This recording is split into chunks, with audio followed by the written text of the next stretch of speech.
Hello and welcome to Tullahoma's Cooking. I am your host, Kelly Lapczynski, and today we're going to do something a little out of the norm for this program. We're going to be working with seafood. Now, before we start, let me tell you the inspiration for this dish. As we're recording, I am in rehearsals for Steel Magnolias at the South Jackson Performing Arts Center, and that script is surprisingly loaded with references to food. Now, you probably know the most famous reference, which is to a red velvet armadillo groom's cake. We're not making that. There are also references to things like pecan tassies. Well, there are a lot of references to sweet things, but we've just come off the holidays. We've had our pecan tassies, we've had our cakes. We're hoping for something a little savory. And this play is set in Louisiana. There's a line where my character, Weezer, says that she's going to bring her shrimp meat pies to an open house at the Eatonton's place. Now, the cast had a reaction to that line. Shrimp meat pies? What are those? Well, we decided we'd try to find out, and we're going to do it here today. Now, I'm going to be honest with you, I'm finding out right along with you. Unless you already know, you might already know. But me, this is going to be my first time making anything like this. I've got my ingredients already ready to go, and we're just gonna wing it. You're coming right along with me. We're hoping for a good result at the end. Now, we've done some similar types of things on this program, so we're hoping it doesn't go awry, but stay with us. We'll find out. Now, I do like to have this light on. We're gonna start off by sauteing an onion. This is one medium yellow onion, and I've got a tablespoon of butter already in this pan.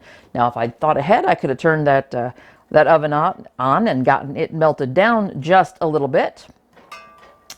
But we'll get that going and saute our onions. Now, while that's coming up to heat, let me tell you a little bit about these ingredients that we've got laid out here. One of the things you know about Cajun cookings, or should know about Cajun cooking, is the holy trinity of flavor. The holy trinity is always onion, celery, and bell pepper. Now, in this case, it's going to be roasted red bell pepper.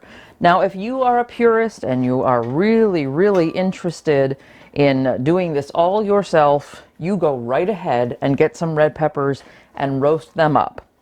But we're trying to make this a relatively quick meal. I bought some Mazzetta roasted red pepper bell strips, and then bell pepper, and then cut them right up, and we'll just be adding them in as we're ready for them.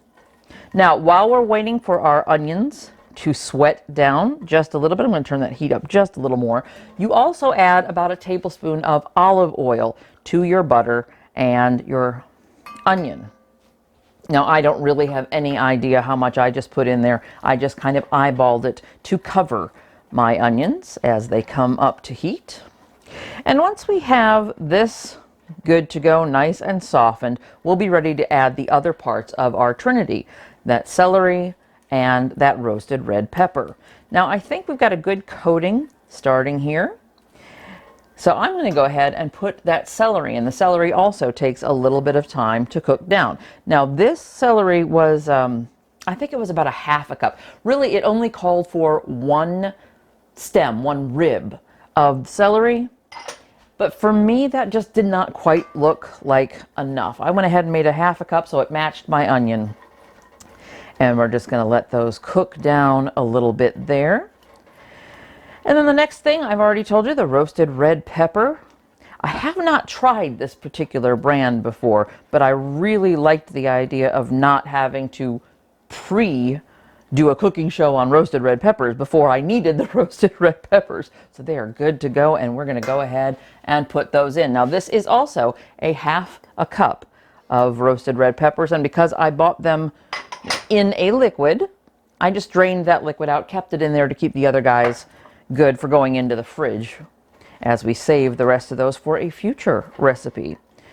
And already this looks scrumptious, and we haven't even done anything but the trinity. We've got these beautiful colors right here, the red, the yellow onion that's looking very white in the pan, and some celery green. Oh, that's so pretty.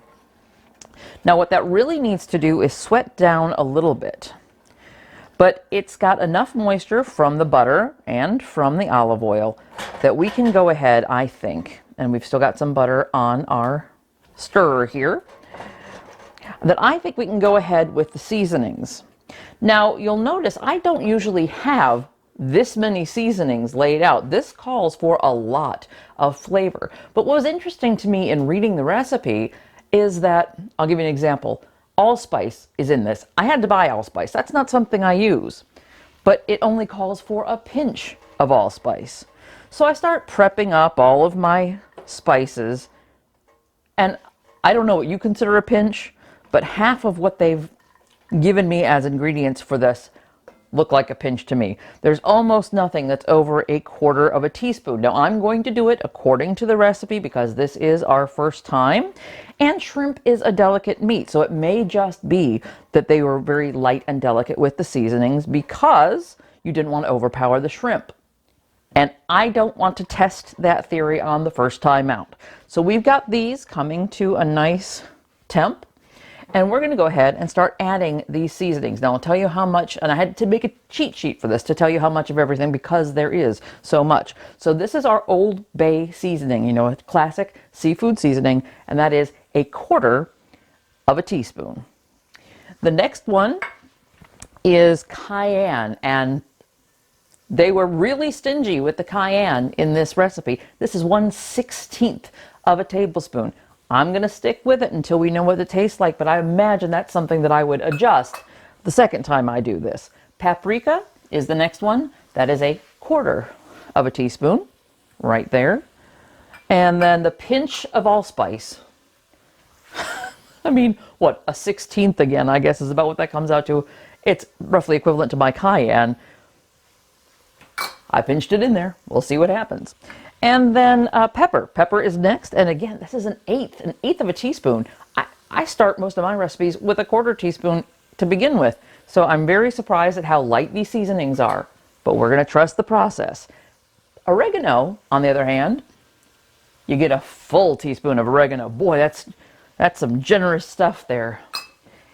However, I do start to smell it. I smell all those spices working in there with our onion and our pepper and our celery, and there we go. Now you can sort of see, I hope, as I tilt the pan, how that's all getting nice and coated, and you get that sort of an orange coating from all the cayenne and paprika that we've added in here. And we are going to let that cook in a little bit before we add a tomato and some chicken stock. Now the recipe suggests fish stock if you have it. That is not something that is ever in my kitchen, but if you have it, this is a good time to use it. If you don't, if you're like me and you have chicken stock for days, that is a 100% acceptable substitution, and it is exactly what we are going to be doing here today. So we're going to add in, the recipe says 1 tomato. It also says 1 cup. Now 1 Roma tomato, which I had here to make guacamole, which I will do later. 1 tomato wasn't quite enough, so I cut up 2 Romas to get to a full cup of tomato. And we'll just throw that in there, get all this nice and mixed up and coated with those spices. This already looks pretty tasty to me. And then 1/4 cup of that meat stock, shrimp or fish, right there on top. And that's not much either, 1/4 cup. You're not going to weaken what little spice you have put in there, but there are a lot of different spices adding up. So we let that now cook a little bit until some of that liquid reduces. And while that's doing that, I'm going to take this back up to medium and let that reduce a little bit while I tell you a little bit about the shrimp. Now shrimp, when you get it not pre-cooked, at least in this case, I bought white shrimp. Now I have already cut this down, mainly because I have cats in this house and they were going crazy over the smell of seafood. We didn't want to see that here on this episode. But I'll give you an idea. I bought just regular, large shrimp, peeled, deveined. They did come with the tails on. I took those off and then just gave them a little chop. Just dice them up basically. Just give them a little bite-sized treatment and throw them right in there. Now what this is 20 of the large shrimp. So there would be like 31 to 40, 45 of them in a pound, large shrimp. But now they're all cut up and bite-sized. And when this has reduced, we will add them into this mixture that we have got over here. Now I don't think we're quite ready for that, but I'm going to do a little fast forward with the reduce because I don't want to take a commercial break just yet. We want to go ahead and get this filling going. So I'm going to take just a breather, and the next thing you see will be the shrimp going into the pot. Okay, thank you for indulging me there. It took about 10 minutes to evaporate most of that liquid. That's what reducing is. It's just letting it cook until most of the liquid evaporates, because we want this to be a filling that goes into a pie crust. It's a hand pie. And so we don't want any liquid from this mixture to destroy the dough. So we just let that cook down. Now, while that happened, as it was coming to a simmer to reduce, I remembered an ingredient we didn't put in with the Trinity. Now, on the original recipe, it calls for a clove of garlic. That is the only variation that I'm making to this recipe, because why bother with one clove? I am just a stickler for putting in more than that. So I probably put in, I don't know, 3 or 4 cloves of garlic because I'm a big fan.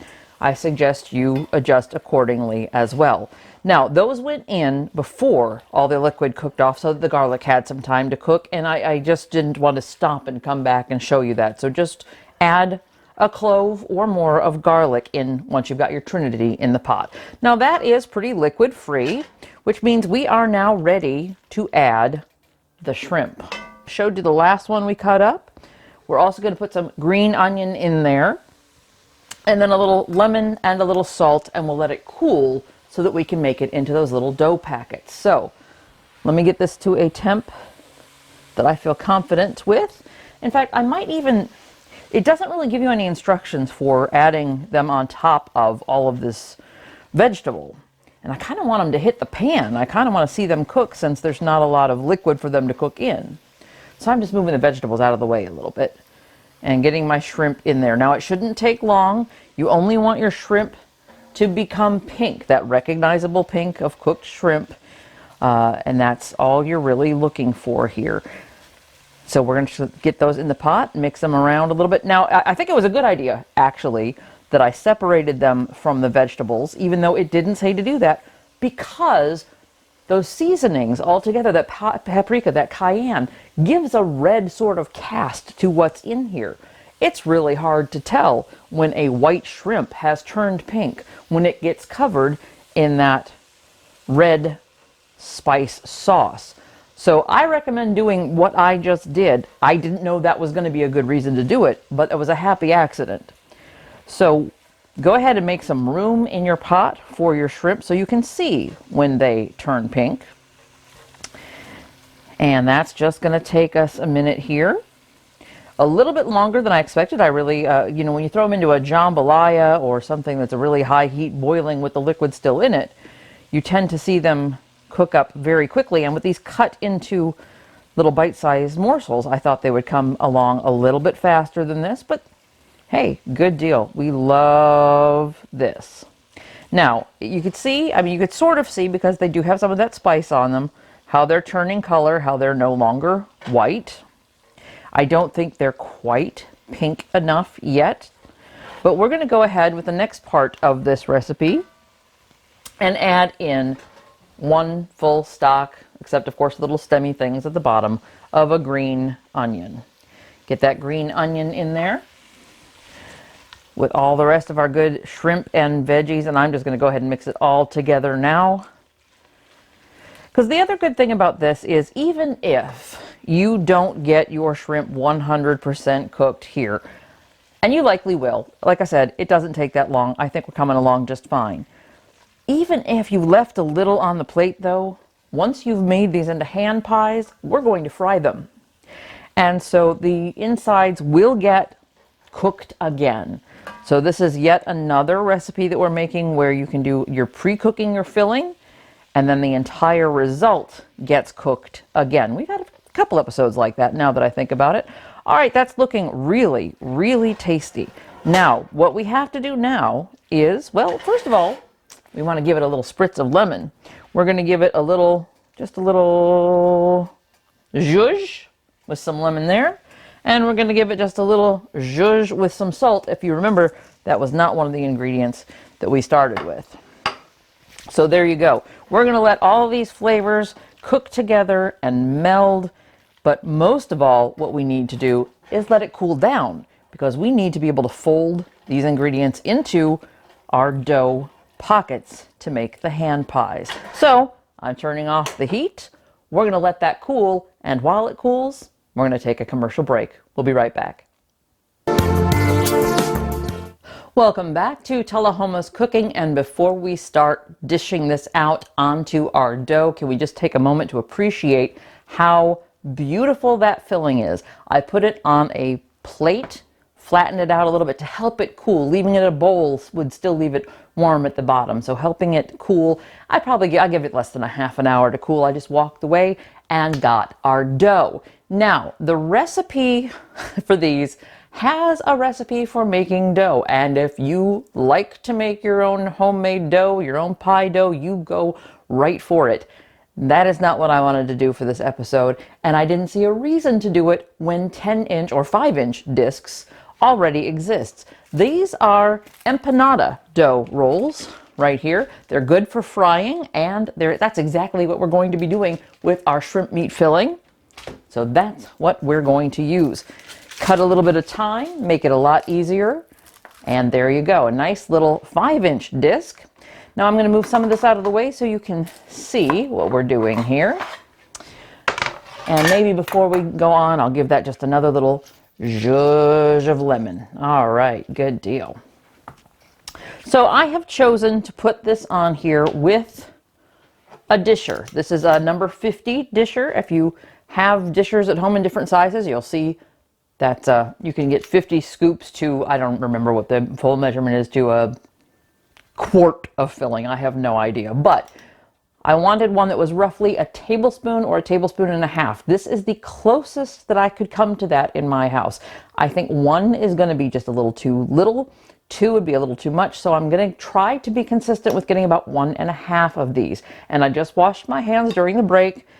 I want to make sure that I am seeing shrimp in these bites, and the onions and the tomatoes and all of that good stuff in each bite.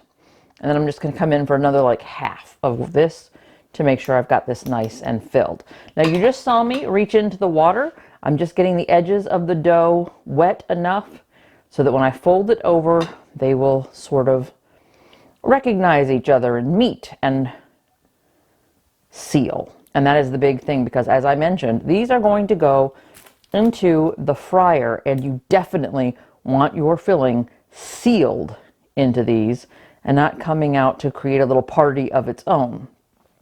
So I'm just making sure that from the corners all the way forward, the dough has met. And then if you're fancy, you can start rolling and make little pie crust. I'm not going to take that time.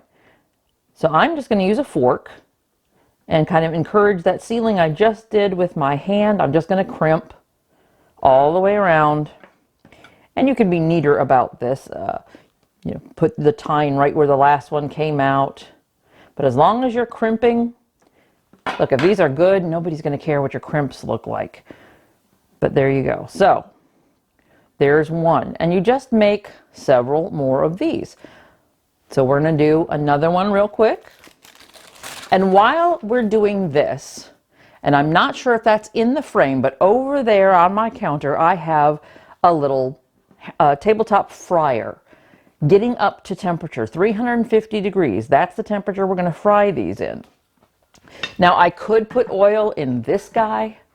You've seen me try that before. I don't like trying to regulate the temperature of frying oil when, once again, just like using the empanada dough, why would you do that when there's something that does that for you? Unless you don't have one of those, then obviously go for it. I have one of those. Not going to do oil on the stovetop. I'm going to let that guy go. You got down to 325. You might want to wait a minute before dumping the next empanada in there.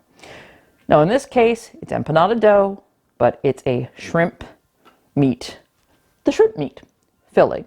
I think the sentence shrimp meat pies just struck a weird, it hits the ear weird. So when the cast heard shrimp meat pies, but it's shrimp meat. So easy enough. And here you go. We've got our second one there. Good to go. Well, not quite good to go yet, but getting there as I crimp all the way around. Again, making sure that it is sealed, that all of those fillings are going to stay inside, and maybe even turning over the bottom corners just to give them a 2-layer seal there. Okay.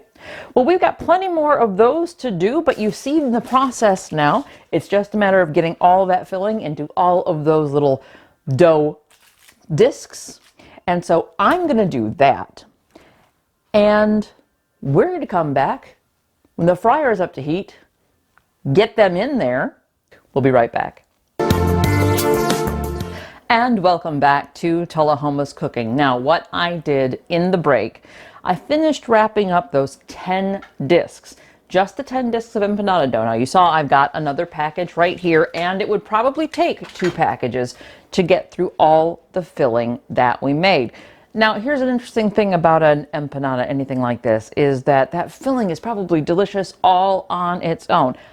You don't have to necessarily make a hand pie unless you want a hand pie. That is a lot of work for something that is basically an appetizer or a snack. But you're not going to fry your filling. You're going to fry the dough in the filling, and that's going to make it something completely different. Now, I did have to take the break because even though I had set my fryer to preheat, it didn't. All those glowing things I said about it, right? Well, anyway, now it is up to heat, and we are ready to drop in 1 or 2. Now mine is very small, and these are fairly large, so I might try just 1 to start with and see if there's room. I'm just going to drop it right in to the hot oil, and I know you can't see into that. We can see it bubbling. You might be able to hear it bubbling. Got that? I'm basically looking for it to float. And as soon as it floats a little bit, I know that it's probably cooked on the one side. I will flip it over to get to another side, the other side, and we'll get to a nice light golden brown. It does look like in this pan size, I'm only going to fit them 1 at a time. Again, if you're doing it in your own pot at home, you might be able to get in several at a time, or you might have a bigger deep fryer than I have. I don't deep fry very often at all. In fact, I have done more deep frying for this show than I think I have in the last 10 years. There it was. It just came up and flipped over, and I didn't think to grab myself some tongs, but it came up. I was going to turn it over and stick it right back in there. Now you could tell that was not the least bit brown. But I'm flipping it over because it came to a float. And so we're going to let that keep going. Now I think I may have had some water on this, which is what you're hearing react right now. Oil and water, not friends. So we'll just put the lid on that and see if it quietens down any. Now when your empanada, your shrimp meat pie is complete, you will want to serve it with a lemon wedge. And that's really it. That's all you're doing. You're waiting for this guy to come out fried. You're waiting to see him come out a nice golden brown. And then he'll be ready to go. He'll be ready to eat. Now the recipe didn't suggest eating it with anything other than a lemon wedge. I'm trying to think if there's anything that on the side I would really want with shrimp and vegetables, or any kind of a dipping sauce you'd want with that. But I guess nothing's coming immediately to mind. I think we're just going to wait and taste it as the recipe calls for. Now you can see right now, you're getting a little bit of bubbling. It's not quite golden brown yet, but we are getting some bubbling from the empanada dough. And I should mention now, I fried some other things. We've done egg roll wrappers before on the show, and we did the, what did we do? The Mexican taco, I think. But, I'm sorry, the Mexican taco. But this is a dough I have not worked with before. So judging when it's done, I still am just, like I said, going to wait for that golden brown.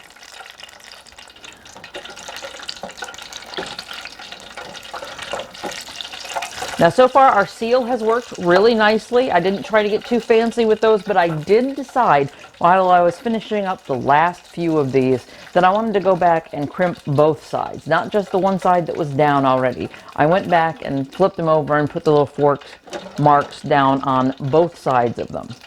Now, here is what we can do while we're waiting. When that puppy comes out, we're going to want to let some of that grease drain. And I have here your standard baking sheet. This is a half sheet right here, and a little grid that will work perfectly for letting the oil drip off. I'm going to take a look at how we're doing there. Now it feels, to the touch of the spoon, that feels pretty solid. That feels like it might actually be golden brown enough, and you can definitely see the difference between the raw one that went in and the one that's in there now. But for some reason, I just feel like that needs a little bit more time. So we're going to give that to it. We can give a little more zhuzh. If you're not going to make the next 10 discs, this is actually a really interesting thing about this recipe, is that it will keep for a couple days no matter what stage you're in. You can have this leftover and make it on pasta tomorrow, have a totally different dish. You can just store this and make some more, fill some more, and fry some more discs tomorrow. You can fill all the discs and put those in the fridge, and they'll be good to fry tomorrow. So it's a great make-ahead dish from everything that I'm seeing thus far. Okay, I'm calling that one good to go. We're going to dump that out there and stick another one into our hot oil. And as I mentioned, regulating the temperature. I don't want to stick that one in just yet because I had that going with the top open, and I lost some of my 350. So that one is not, it's not quite up to heat to bring this one into the heat yet. So we're going to let that come back up. Now, yeah, that does look pretty good, doesn't it? It does look like it crisped up pretty well. We're just letting that drip, that drain just a little bit there. I'm going to let my fryer come back up to heat. Throw a couple more of these into the fryer. You've seen the process once. I'm going to do it a few more times. We'll come back and see how it came out after this. And welcome back to Tullahoma's Cooking. It is the moment of truth. I have completed 4 of Weezer's shrimp meat pies, and they are a Louisiana treat we are about to try. Now, it says to sprinkle them with a little bit of salt when you serve them, and give them a little, serve them with a lemon wedge, which I assume you want to give another little zhuzh to the outside. And there we go. Now these just came out of the fryer, so they could be a little bit warm. Just prepare for that. Okay, they look good.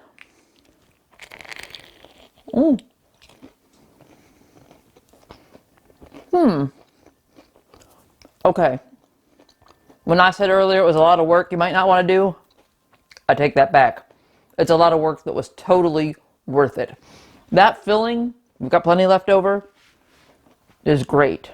But something about crunching into that fried dough and getting to that nice, spicy, meaty filling, yeah, that was worth it. And honestly, that's not as small as you might think. Okay, that actually is half a meal. I don't think you would eat a whole plate of 4 of these at one sitting. Excuse me. So yeah, that's actually really, really tasty. I'm really glad that we did this. See, you came along with me and we came out with something really nice. Now, that said, I rolled 10 of these. I'm probably not going to finish 4 in this setting. I wouldn't finish another 4 in another setting, and then I'm going to be tired of them. So if you're just at home alone and you're not cooking for a whole family and you have half of that left over, you can think of plenty of other things to do with it. You can serve it, as I said earlier, on a pasta, or go ahead and get some rice and sausage and throw it into a jambalaya.